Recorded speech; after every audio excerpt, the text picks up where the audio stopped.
സൂറത്ത് യൂസുഫിന്റെ വ്യാഖ്യാനത്തിൽ കണ്ണേറി യാഥാർത്ഥ്യമാണെന്ന് സ്ഥാപിക്കുന്നു. സൂറത്തുൽ ഫലഖിലതാ ഇബ്രാഹിം നബി അലൈഹി ഇസ്ലാം ഇസ്ഹാഖ് നബിക്കും ഇസ്മായിൽ നബിക്കും ആ പാരമ്പര്യത്തെ പിന്തുടർന്നുകൊണ്ട് മഹാനായ മുഹമ്മദുർ റസൂലുള്ളാഹി സ്വല്ലല്ലാഹു അലൈഹി വസല്ലമ പേരക്കിടാങ്ങളായ ഹസൻ ഹുസൈൻ എന്നിവർക്കും പകർന്നുകൊടുത്ത മന്ത്രം എഴുതിയിട്ടില്ലേ? സൂറത്തുൽ ഫലഖ് ഓതിയിട്ട് മന്ത്രിക്കണ്ടേ? അത് മന്ത്രിച്ചു കൊടുത്തുകൂടെ? സ്വന്തം ചെയ്യുന്നതിന് ഞങ്ങൾ വിരോധമില്ല, നിങ്ങളിപ്പോ ചെയ്തു കൊടുക്കാനാണ് പറയുന്നത്. അത് അന്ധവിശ്വാസമാണോ പ്രിയമുള്ളവരെ? മുഹമ്മദ് അമാനി മൗലവി ഖുർആൻ വ്യാഖ്യാനത്തിൽ തന്നെയും എഴുതിയില്ലേ? അവിടുത്തെ ഇസ്ലാമിക ജീവിതം എന്ന് പറയുന്ന പുസ്തകത്തിൽ എഴുതിയില്ലേ? നമ്മുടെ പണ്ഡിതന്മാരൊക്കെയും എഴുതിയില്ലേ? മഹാനായ നബി സല്ലല്ലാഹു അലൈഹി വസല്ലമ ഞാൻ എന്റെ പ്രിയപ്പെട്ടവരോട് സാന്ദർഭികമായിട്ട് പറയുകയാണ്, ഈ ദിക്റുകളൊന്നും ജീവിതത്തിൽ കൈവടിയല്ലേ. നബി സല്ലല്ലാഹു അലൈഹി വസല്ലമ അവിടുന്ന് രാത്രി ഉറങ്ങാൻ കിടക്കുമ്പോ ഒരൊറ്റ ദിവസവും അവിടുന്ന് ഒഴിവാക്കാതെ സൂറത്തുൽ ഇഖ്ലാസ് പാരായണം ചെയ്യുന്നു, മുഅവ്വദതൈനി ഓതുന്നു. കൈകൾ കൂട്ടിപ്പിടിച്ചതിലേക്ക് ഊതിയിട്ട് ഈ 3 സൂറത്തുകളും ഓതിയിട്ട് നബി സല്ലല്ലാഹു അലൈഹി വസല്ലമ അവിടുത്തെ തലയും കയ്യെത്താവുന്ന ശരീരത്തിന്റെ ഇതര ഭാഗങ്ങളുമൊക്കെ തടവിക്കൊണ്ടല്ലാതെ കിടന്നുറങ്ങാറില്ല. അത് ഇസ്ലാമിന്റെ പ്രവാചകനായ നമ്മുടെ മുത്തുനേതാവ് നമുക്ക് പകർന്നു തന്ന ആശയമല്ലേ? അത് നബി സല്ലല്ലാഹു അലൈഹി വസല്ലമിന് ഒരിക്കൽ ചെയ്യാൻ കഴിയാത്തത്ര അവിടുന്ന് വിഷമിക്കലായപ്പോൾ, രോഗം കഠിനമായപ്പോൾ അവിടുത്തേക്ക് ഈ സൂറത്തുകൾ ഓതാൻ പോലുമുള്ള ആരോഗ്യം നഷ്ടപ്പെട്ട നേരത്ത് ഉമ്മമാരെ, മക്കൾക്ക് വേണ്ടി നിങ്ങൾ അവർക്ക് ആ പ്രായമാണെങ്കിൽ ചെയ്തു കൊടുക്കുന്നതിന് എന്താ തകരാറ്? മഹദിയായ ആയിഷ ബീവി റളിയല്ലാഹു അൻഹാ അവിടുത്തെ പ്രിയപ്പെട്ട ഭർത്താവിന് വേണ്ടി, അതേ നമ്മുടെ നേതാവായ മുഹമ്മദ് നബി സല്ലല്ലാഹു അലൈഹി വസല്ലമിന് വേണ്ടി ആയിഷ ബീവി റളിയല്ലാഹു തആല അൻഹാ ഇഖ്ലാസ് ഓതുന്നു, ഖുൽ അഊദു ബിറബ്ബിൽ ഫലഖ് പാരായണം ചെയ്യുന്നു, സൂറത്തുൻ നാസ് പാരായണം ചെയ്യുന്നു. നബി സല്ലല്ലാഹു അലൈഹി വസല്ലമിന്റെ കൈ കൊണ്ട് തടവിക്കൊടുക്കുന്നു. കാരണം നബി സല്ലല്ലാഹു അലൈഹി വസല്ലമിന്റെ കൈക്കുള്ള പ്രത്യേകത ആയിഷുമ്മ ബീവിയുടെ കൈകൾക്കില്ല, ലോകത്ത് ഒരു കൈകൾക്കുമില്ല. അത് നബി സല്ലല്ലാഹു അലൈഹി വസല്ലമിന് മാത്രമുള്ള പ്രത്യേകതയാണ്.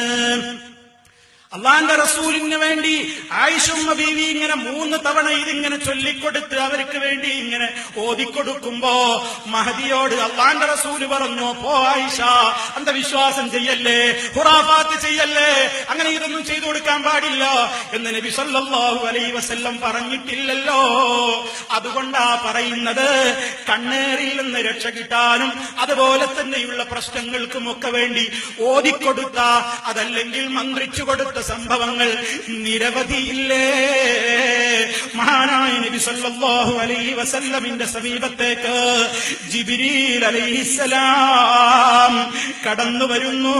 മഹാനായ ജിബ്രീൽ അലൈഹിസ്സലാം നബി സല്ലല്ലാഹു അലൈഹി വസല്ലമിന്റെ അരികിലേക്ക് ചേർന്നിരുന്നുകൊണ്ട് അല്ലാഹുവിന്റെ പേരും പറഞ്ഞുകൊണ്ട് അതേ മന്ത്രം നടത്തുകയാണ്.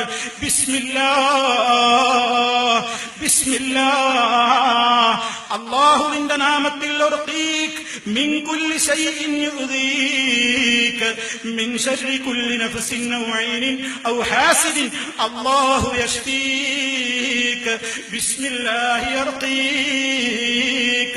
നബി സല്ലല്ലാഹു അലൈഹി വസല്ലമിന്റെ അടുക്കൽ ആരാ വരുന്നത്? ജിബ്രീൽ അലൈഹിസ്സലാം. അല്ലാഹുവിന്റെ റസൂല് രോഗിയായി കിടക്കുമ്പോഴാണ് വരുന്നത്. അല്ലാഹുവിന്റെ നാമത്തിൽ താങ്കളെ ബുദ്ധിമുട്ടിച്ചുകൊണ്ടിരിക്കുന്ന എല്ലാവിധ വസ്തുക്കളുടെയും ഉപദ്രവങ്ങളിൽ നിന്നും, ഔ ഐനിൻ കണ്ണിന്റെ ഉപദ്രവത്തിൽ നിന്നും, ഔ ഹാസിദിൻ അസൂയാലുക്കളുടെ ഉപദ്രവത്തിൽ നിന്നും താങ്കൾക്ക് കാവലിന് വേണ്ടി ഞാനിതാ താങ്കൾക്ക് വേണ്ടി മന്ത്രിച്ചു തരുന്നു.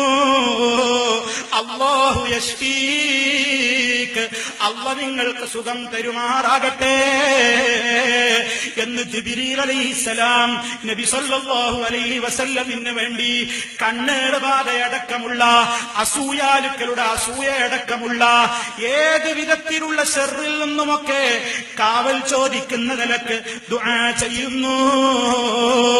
ജിബ്രീൽ അന്ധവിശ്വാസം പഠിപ്പിക്കാൻ വന്നതാണോ, ജൂദായിസം പഠിപ്പിക്കാൻ വന്നതാണോ?